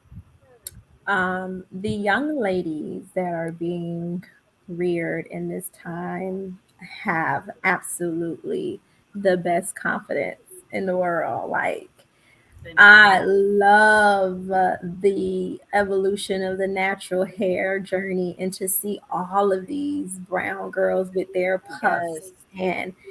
and they embracing their natural hair and having like it to be full, and even if they suppress it, like they understand their hair. They have been awarded the opportunity to know thyself, where we weren't given that opportunity. We were given the opportunity to blend in, play small, be quiet. And then, of course, the baby boomers were even worse of trying to fit into the narrative. So I think this generation, I love the representation of beauty now. I think because there's a lot more of us in the spaces that are making the decision to define what beauty is. Yes. Whereas before, we were not in those spaces, we weren't at those tables, and we weren't making those decisions. So I think we've all fought to get to this point where the representation of black beauty is vast and wide and big, and not narrow and limited and small, right? So I am so excited because, like, I think that, and I meant to mention this too with my daughter. What another turning point for me was when she started to wear her natural hair, because even in fifth grade, like my daughter would do a wash and go. Like she was able to just wash her hair and go because of the texture of her hair. But once she kept seeing me like weave and do this and do that, then she wanted to do it. And I Hmm. had to realize, I'm like, she is watching me under a microscope. So how I Yes. respond to my hair and what I consider beautiful and how I appreciate who I am, she's gonna gravitate towards that. And so I need to make sure I am representing my natural hair. I'm rocking my natural hair. I'm expressing how beautiful it is. And so definitely my daughter, and I think this generation is doing a really good job at embracing. And like I said, we're at the table now. So you can't have us, you can't move us. I'm seated. Okay. I'm seated. Trevor said, how do you unlearn what you've I been just saw taught? we got questions, so go ahead. How do you unlearn what Oh. you've been taught for years? Um, so I mean, it's basically the definition of unpacking, right? You have to challenge it, right? You have to Oh yeah. challenge the narrative of what you have been taught. You are taught a lot of things as a child, that once you find new information, like literally, this is the meaning of cognitive dissonance, that once you know something, you acquire new information and you have the ability to make a shift and a decision to change the way you think, and you still revert back to your old way of thinking. That is cognitive dissonance. You are unwilling to learn. You are unwilling to grow. You are unwilling to detach yourself from an old belief that no longer serves you. So that is the question. Why are you holding on to whatever it is that you were taught as true when you now have been exposed to new information? Because if we would have still been walking around here talking about the world is flat, we would look real stupid. But because once we were introduced to new information and we accepted that as the new explanation, and there was evidence behind it, and I know a lot of people hear evidence based. There was a scientific experiment, and and it was a hypothesis that was proven. Then you have to accept the truth. But some people are not willing to do it. So can't save everybody. What Michael Jackson said, it starts with the man in the mirror. I'm starting with the man in the mirror. Ooh, I'm asking change Maria this. says, "Did you see Beyonce at the Super Bowl with her blonde hair?" Oh yes, That's yes, another thing. Beyonce yes, has been wearing blonde hair since I yes, remember. yes. Trevor, how you feel about black women with blonde? I'm not gonna get him started. I think so. This is I mean, I think people that are fair skinned wear a lot more blonde hair, but I think recently you've seen every shade of black wear blonde hair. I think I'm fine with like honey almond, but like blonde. But I then like in it when it's like blended, like it's starting off your natural color and then going into the the blonde. ombre, The right? ombre, the ombre. But you know there are places in Africa where they're blonde hair Yes, and blue eyes. I was gonna say that. Yes. Did you know that? So I think again, knowing the history of what the perception of what we're imitating, because they are blonde coils, right? So let's not associate the color blonde with just being white, first and Right. foremost. Right. All right, here's another one. Name 5 black celebrity women, and I mean major celebs, that wear their natural hair. I'll wait. There's no Issa Rae. representation where it can cause major impact. Issa Rae, yeah, she rocks her natural hair. She'll do All protective the styling, time. but it's still all natural. Mhm. And I mean, well, I think Trevor, it's difficult to say 5 celebrity women that not rocks natural hair, because when you are an actress, actor, and you have different styles to accomplish, and you're on set all day and you need the hair to be consistently one way for 10 to 12 hours, I don't believe that we'll be able to see them in their natural elements, because we don't live next door to them to see that they have their natural hair out most of the time. Because I know, like for instance, Taraji P. Henson, she has a whole natural hairline. She Yep. wears her hair Tracy now, Ellis, right? but when it's time for movie time, you know, having to deal with execs understanding that my hair is flat and I need to run this flat iron through these curls, or like they're not willing to stop for that shoot. Or I mean, they probably could, but you're going to lose filming time. So right. I don't know that we see them on But when you set. see them on Instagram, they have their natural hair out. Or wait, or can we even name 5, non-black celebrities who are rocking their That wear natural their hair? natural hair. We don't know. Right. Surprise! We have no idea.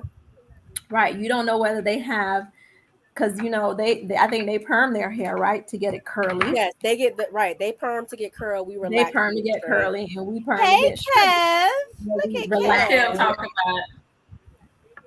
Let's see. Hey, ladies. Good seeing y'all. I want to know how you feel about Oh. men embracing fake hair. And no, it's a no for me. So I think the people that want the toupees, like I mean, I feel like it's to each his home. Like if you need to put some hair in the middle because Right. it's your self-esteem. Yes. But I don't know about them beards. Like I see the fake beards, but It's a no for wouldn't me. it be equivalent to the fake boobs and the fake butt? Like everything's just fake. So it's bad to be fake on this side and not bad to be fake on that side. Fake is fake. Trevor, So what are you considering major? Right. What's major? Ray is That is Like major. I said, you Issa can't. Rae is major. Tracy Ellis is major. Major. Right. Whoopi is Superstar. major. Whoopi is major. Issa Rae. I said Issa Rae. Yep. Sure did. Right. We up to number 4. You want one more? Mm-hmm. What's your point? How am I missing your point, Trevor? What You is the don't point? spend every day with them. So how can you say that whether they are wearing their natural hair every day? Of course they're not wearing their natural hair on screen, because the demand is different based on what you're doing at that moment. But if you live next door to them and you see them in their natural hair, no, they're not. They might be natural 95% of the time, and then the 5% that they decide to do a movie or something, they're gonna put something in their head. Kev, no. So Kev, it's not them. No. It's the people that are hiring them for those roles. The stylist, right? No. Nah, like No. your man wearing them. No. It's a no for me. It's still a no. Call me Randy Jackson. It's a no for me, dog. A little unsealy. Oh God. Hold on, Mike. I remember the shock I get when I found out white women wore weave. Oh, Yeah, right, they- because they-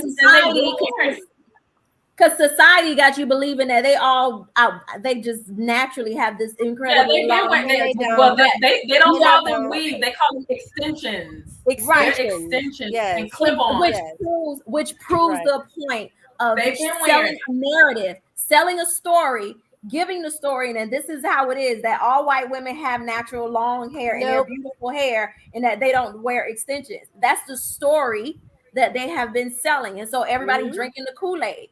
Same Nope. thing. It's the exact same thing. So it's the same opposite of the story of saying our hair is nappy, untamable, and unattractive. It's the story. Yes, we knew they were weaving. We saw them in the hair store right along with us. I think Trevor is saying that we're moving the goalposts. I think that's what the footballs are. I'm No, assuming. Trevor always say that. Your statement is name 5 Black celebrity women that wear their natural hair. You didn't say wear their hair in the movie. Like, they're wearing their natural hair. When you look at them on Instagram in their everyday life, they are rocking their natural hair.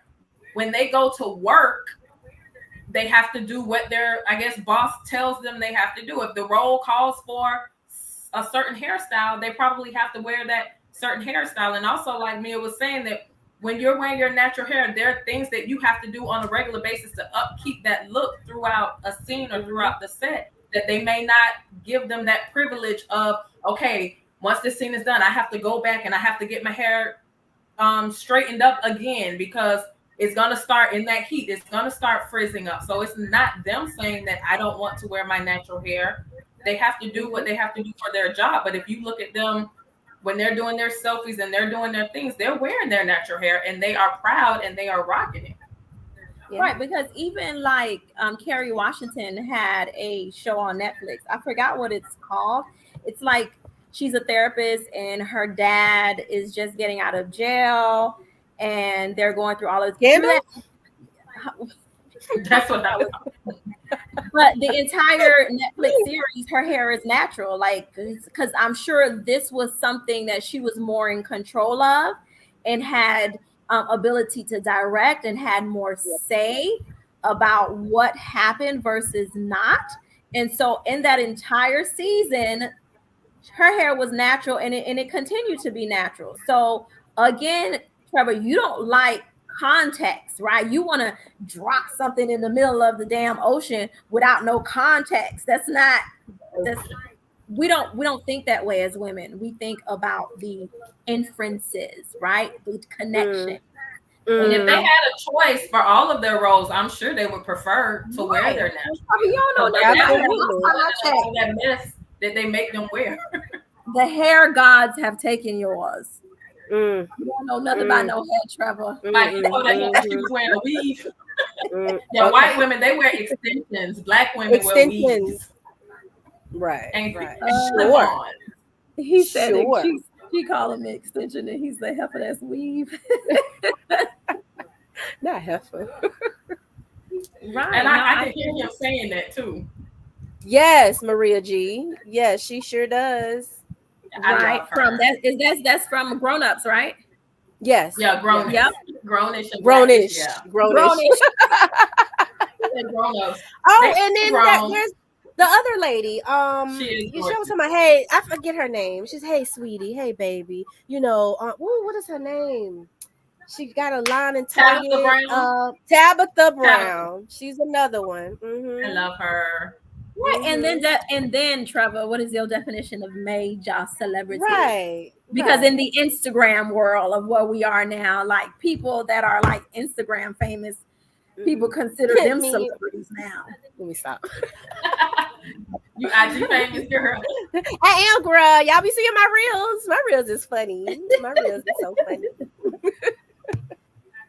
I have one last question though I want to ask, because we talked about how we're out there now. We have we used to have a hard time finding hair products for our hair, and now we have those companies out there. We have our own Black women that are creating those hair care products and things like that. What do you think about, because I know there's a lot of out there about the Black women that are creating the hair products for us, and then it starts taking off, and then they sell it to the man.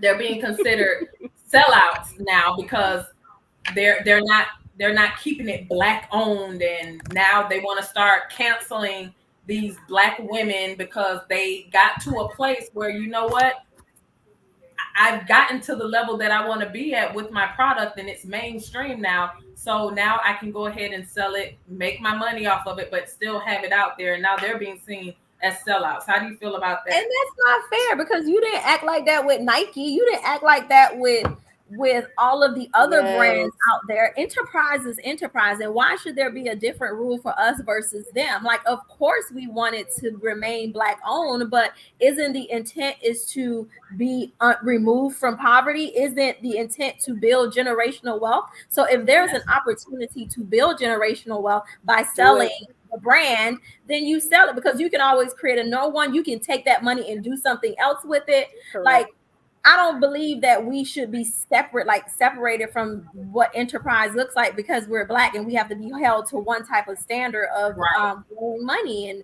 and removing ourselves from poverty. I don't understand that culture, because if you're not doing that to Nike and Puma and it was Italian owned and now it's not, like, stop it. Right. Please stop. Right. Let those people. Because where's FUBU? Where's FUBU? What happened to FUBU? Carl Kanai. Baby fat. Apple bottom jeans. What happened? What happened? Right. And I think they did sell it, and then it went down. I mean, that's sometimes it is the unfortunate truth. Because nobody's gonna care about your baby like you do. Correct. And it's a lot of work. Like, I always tell people, like, everybody want to own their own business. Everybody want to have their own podcast. Everybody want to be famous. Everybody want to do this. But let me tell you, it is a lot of work. Zay, turn the light on, please. Turn that light back on. Right. Nope. It's a lot of work. Breathe. All right. Trevor said that we talking about C-level stars. So I guess he wants to know A-list and mega based on Go ahead and put it in the chat, Trevor. We right. We have to play musical. This ain't Man Talk Monday. We're not going to sit here and pick your brain. Making these inferences. Say what you mean and mean what you say. Just say what you mean and mean what you say. Throw it in the chat. We don't have time for games. Right. Or otherwise you're going to get swallowed. Okay. Use your words. Give some names. Give some examples. That's right. You're not running the board. All right. What Cam talking about? Do you all consider hairstyles racist for charging so much? I think it meant hairstylist. Do you consider hairstyles racist for charging so much? Maybe he mean hairstylist. You mean hairstylist, Kev? I mean, Kev, truth be told, braiding hair takes a lot of work. You standing there for 5 hours. You are basically signing up for osteoporosis and carpal tunnel. Carpal tunnel. I was just going to say carpal tunnel. Sciatica. Oh, right. Messed up knees, your back. I believe you should pay people what they're worth. And if I'm charging $200 for braids because that's how much I want to charge, because it takes a lot. It is not an easy feat to sit there and braid somebody's hair. So, and how many clients do they have that day? You know what I mean? So if they're doing 6 heads and they're 6 knotless, medium to small box braids, all past my, I need 30 inches. The girls now, they wear them down to their ankles. Like, I remember what we considered long back in my day, was like baby bra strap. Now we got all the way down to your ankles. Like, that takes time. Like, come on. I don't think it's racist. A flower girl carry your hair. I don't think it's racist. I think time is money. You understand? So if they're taking the time to do your hair and this hairstyle that you want, everything goes up in price. Everything. Look at the cost of eggs a couple months ago. Oh my God. $9.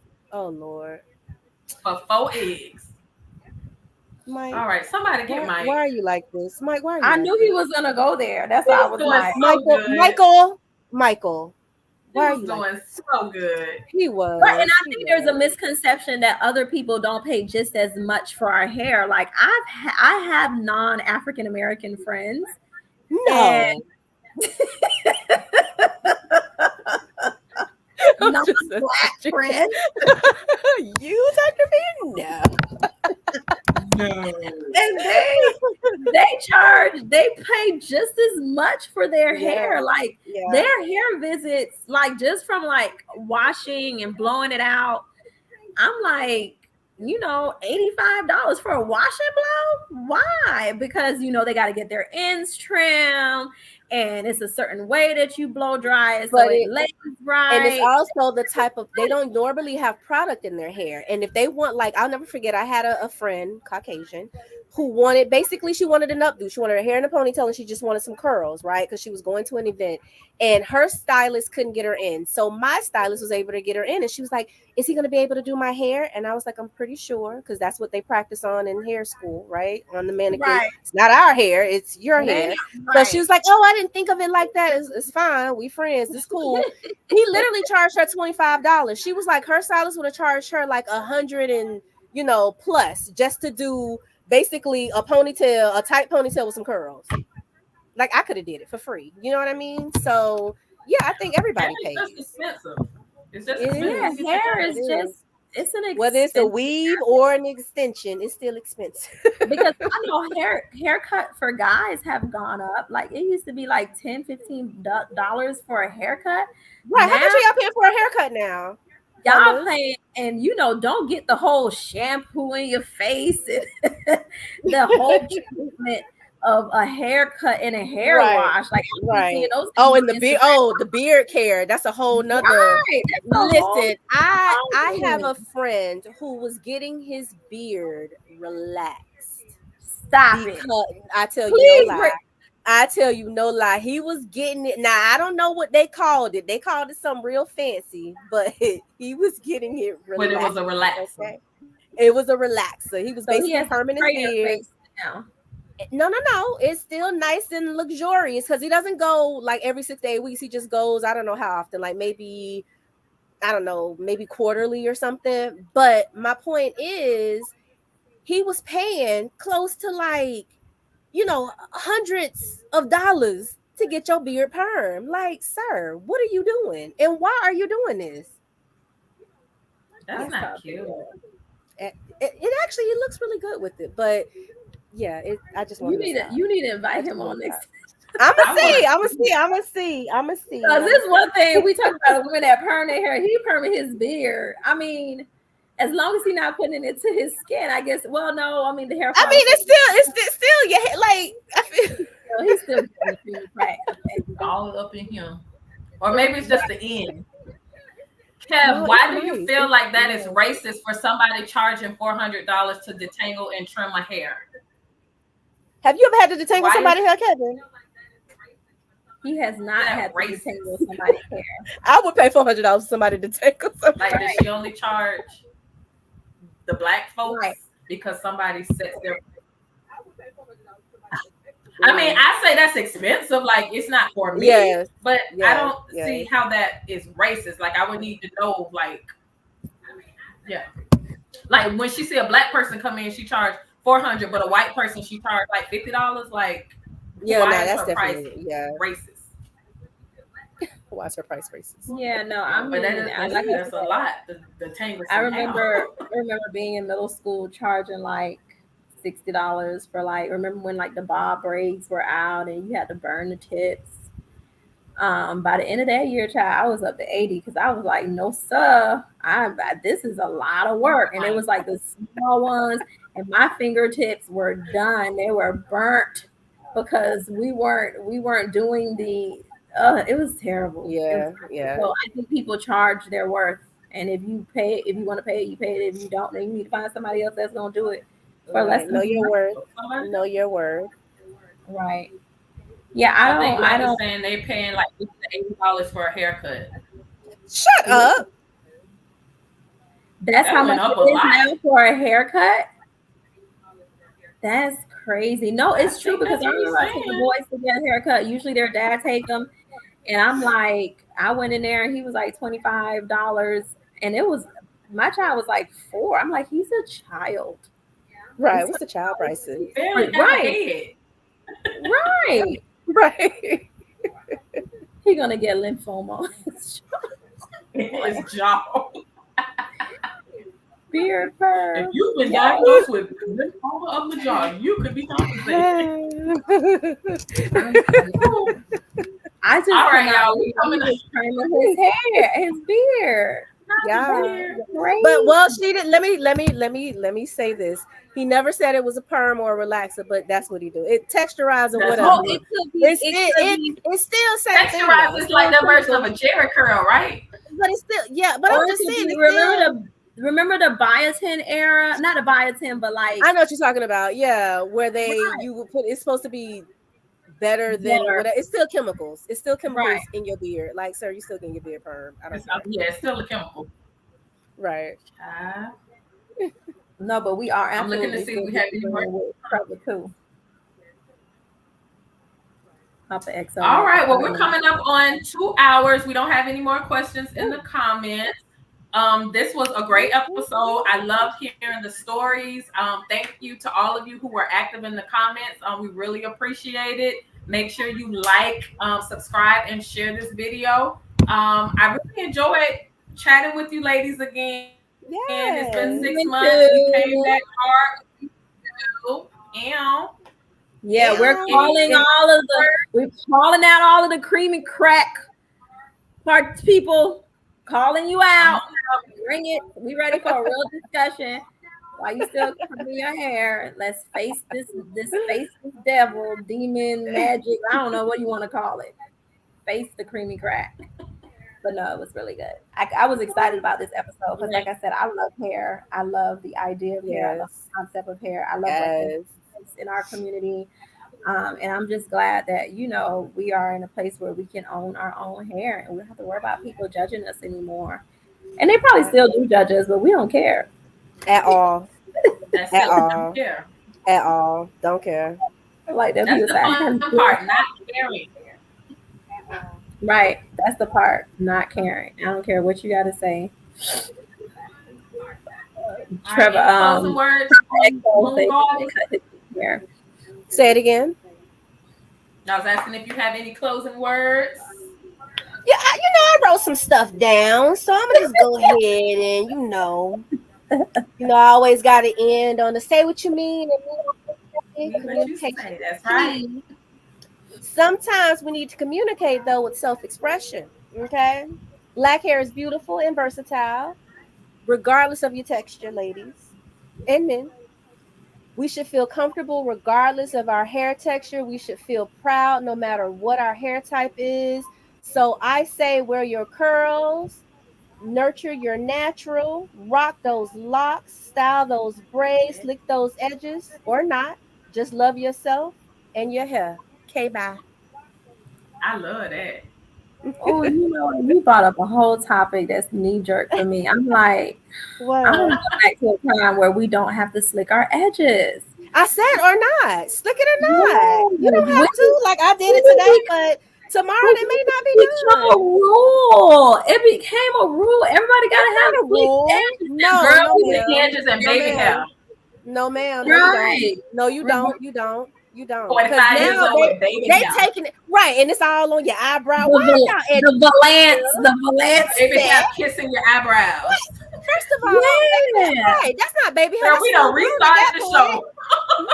No, we're not doing this. I said, "Okay, bye now, Dr. Mill. We gonna You create made when we you start- made my baby jump. You made my baby jump because I was like, oh my gosh, not the edges. You don't have to. You can or you don't. You don't have But then to. people be Totally like, up to you. We don't judge. Remember, we don't judge people. No judgment. If they like it, zone. we love it.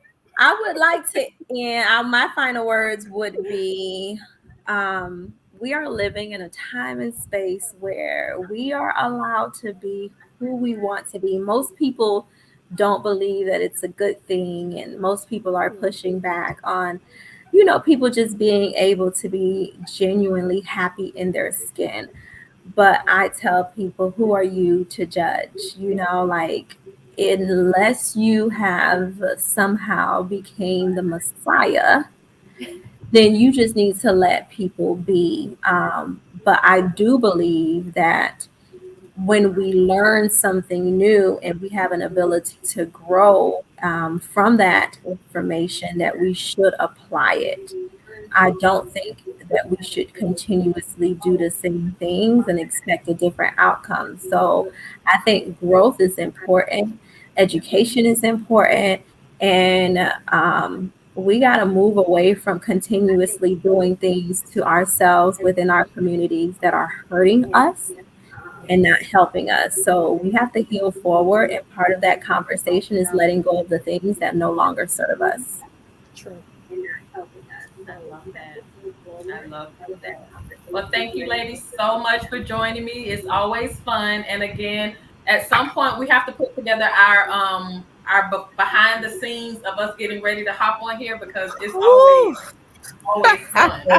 But until our next episode, hold on. Shout out to the chat too. I appreciate each and every one of y'all. Shout out to y'all on the panel as well. Thank y'all. Yes, thanks for sticking with us and coming back.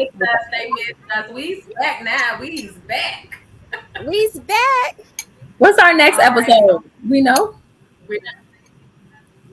I don't know. We have to talk about it because this was on the list from season 1, and we never got to it. Oh no! I think. Well, we still have to. I don't know if we still want to do it. The I'm not your sis.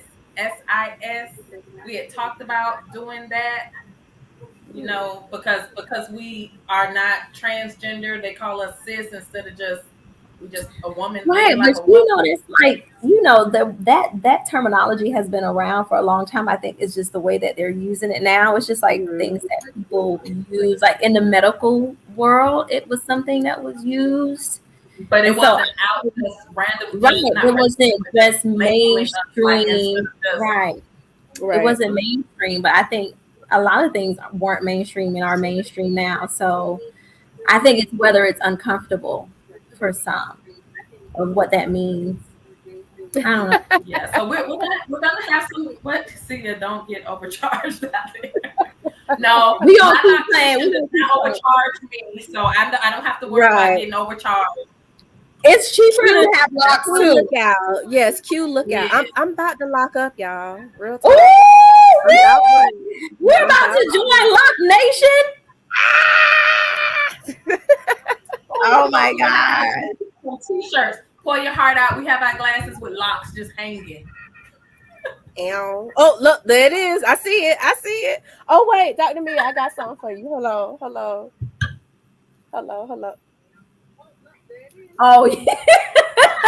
I was telling earlier, I was like, I saw Shaka nails, and I was like, oh my God, those nails are so nice. Our old grandmothers would have said, baby, how you wash your vagina with them nails? How you wash your butt? And this is our behind the scenes. This is the stuff we talk about when we're preparing to go live. Y'all, let's get off of here before she demonstrated for me how she wipe her butt with her long 6-inch nails. And they clean, y'all. Okay, by the way, here's a bit about fibroids. Y'all was spit.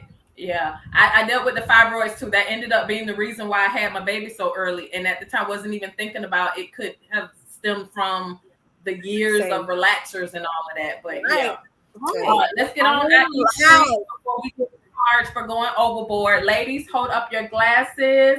And we're going to all end this together. So I'm not going to take you off and do my little talk. Thank you, everybody, for joining us. Welcome back to season 2.